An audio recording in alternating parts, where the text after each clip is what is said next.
राम, जय हनुमान। आप सभी को चरणों में मेरा प्रणाम।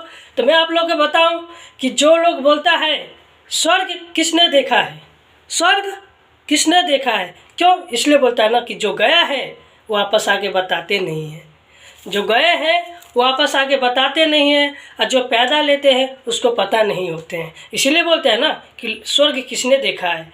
तो मैं आप लोग के कहानी के माध्यम से बता रहा हूँ कि स्वर्ग कैसा है और किसने देखा है। ठीक है, आप लोग वीडियो में बने रहे। जय श्री राम, जय हनुमान। अगर अच्छा लगे तो लाइक कीजिएगा, शेयर कीजिएगा। जय हिंद, जय भारत। आप लोग लाइव वीडियो में बने रहे। आप लोग को बता रहा हूँ, चार राजा थे। एक बार गए शिकार खेलने के लिए, जंगल में शिकार खेलने गए। तो वहाँ पे उनको शाम हो गया, रात हो गया। आते आते जब आ रहे थे, उनको रास्ता में देखा कि एक जगह भंडारा चल रहा था। तो उन्होंने बोला कि भाई भूख तो लगे हैं, चलो भंडारा पा लेते हैं।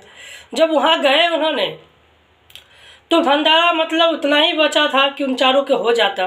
वहाँ गए, जो कार्यकर्ता थे उन लोगों से बोला कि मुझे भी खाना दे दो, भूख लगे हैं। तो राजा था तो मना कोई करेगा नहीं, जो बचा था उनको दे दिए। जैसे उन्होंने लिया, उसी समय एक भिखारी आ गए और बोला कि मुझे भी खाना दे दो। तो जो कार्यकर्ता था उन्होंने बोला खाना तो ख़त्म है, जो खाना था मैंने बांट दिए। और जो राजा बैठा था उसके पास गए, भिखारी ने बोला कि मुझे भी खाना दे दो। तो पहले भिखारी ने राजा से बोला कि खाना मुझे दे दो। तो पहला राजा जो था उसने बोला कि मैं अगर तुम्हें खाना दे दूंगा तो मैं क्या खाऊंगा, मांस, मैं अपनी मांस खाऊंगा। दूसरा से पूछा, आप दे दो मुझे खाना। उसने बोला कि अगर मैं तुम्हें खाना दे दूंगा तो मैं क्या राख खाऊंगा। तीसरा से बोला कि आप दे दो खाना। उसने बोला अगर मैं तुम्हें खाना दे दूंगा तो क्या मैं भीख मांगूंगा। और चौथा से बोला, उसने क्या करा, अपने हिस्से की खाना वो भिखारी को दे दिया। उसके बाद समय अपने हिसाब से चलते हैं। उन लोगों की मृत्यु हुए, जो चारों राजा थे, उन लोगों के फिर जन्म हुए। तो जन्म कैसे हुआ, जन्म जब हुआ तो जिसने बोला था कि मैं अगर तुम्हें दे दूंगा तो क्या मैं अपनी मांस खाऊंगा, तो उसको जन्म होने के बाद वो अपना मांस खाते हुए जंगल में भटक रहे थे। और जो दूसरा था बोला कि मैं तुम्हें दे दूंगा तो क्या राख खाऊंगा, तो उसने अपनी राख खा रहे थे जंगल में। तीसरा था जो बोला कि मैं तुम्हें दे दूंगा तो क्या मैं भीख मांगूंगा। तो अभी भी आप लोग देखते होंगे कि जो लाल बत्ती के पास रहते हैं, जो लोग लाल बत्ती के पास है, ना तो उसके रहने की ठिकाना है, ना तो उसकी खाने की ठिकाना है। ज़िंदगी बीत जाते हैं भीख मांगते मांगते।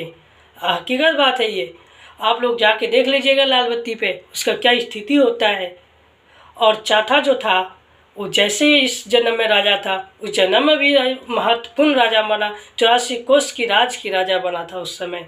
उसके बाद वो राजा एक बार अपनी सभा में सभी से पूछा कि ऐसा क्या है कि इतने प्रजे लोग गरीब हैं, मैं ही राजा क्यों हूँ। तो अपनी मंत्री से जाके पूछा कि इस सवाल को जवाब दो, मैं ही राजा क्यों हूँ। उन्होंने सभा में सभी से पूछा। एक व्यक्ति ने बोला कि इस प्रश्न की जवाब एक ही आदमी दे सकते हैं, वो है महात्मा, और वो पीपल के नीचे, पेड़ के नीचे तपस्या करते हैं, वही आपको जवाब दे सकता है। उन्होंने गए वहाँ पे, महाराज को खोजे, बाबा को खोजे। उसके बाद वहाँ गए तो उन्होंने बाबा से प्रश्न किए कि ऐसा क्या है जो मैं ही राजा बना है, इतने 84 लाखों कोसों की राज्यों में मैं ही राजा बना हूँ।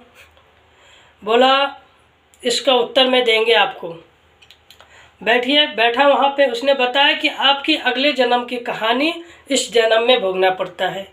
जो जैसा करेगा इस जन्म में वैसा अगले जन्म में पाएगा। तो स्वर्ग नरक इसी धरती पे ही है, यहीं पे सब स्वर्ग है और नरक है।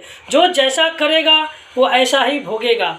तो देखिए, दान पुण्य करिए, भक्ति भाव में रहिए, जैसा आप करोगे वैसा ही पाओगे। उदाहरण आपको दे दूं कि जो इस जन्म में भी भीख मांग के खा रहे, किसी को दान पुण्य नहीं कर पा रहे, तो वो अपना पुण्य नहीं कमा रहे। और देखो, जो लोग बोलता है ना भक्ति में कहाँ शक्ति है, भक्ति में इतना शक्ति है, दान पुण्य करने में इतना शक्ति है इतना सोच नहीं सकते हो। अब मान लो जो लोग मंदिर में पूजा करते हैं, दान पुण्य करते हैं, क्या उसको करना पड़ता है? वो यहाँ भी पुण्य कमा रहे हैं, वहाँ भी पुण्य कमा रहे हैं, और यहाँ भी पुण्य, जो लोग भीख मांगते हैं ना यहाँ है ना वहाँ है। जय हिंद, जय भारत। अगर वीडियो अच्छा लगे तो लाइक कीजिएगा, कमेंट करिएगा, कमेंट में जय श्री राम लिखिएगा। जय माता जी, सभी को राधे राधे।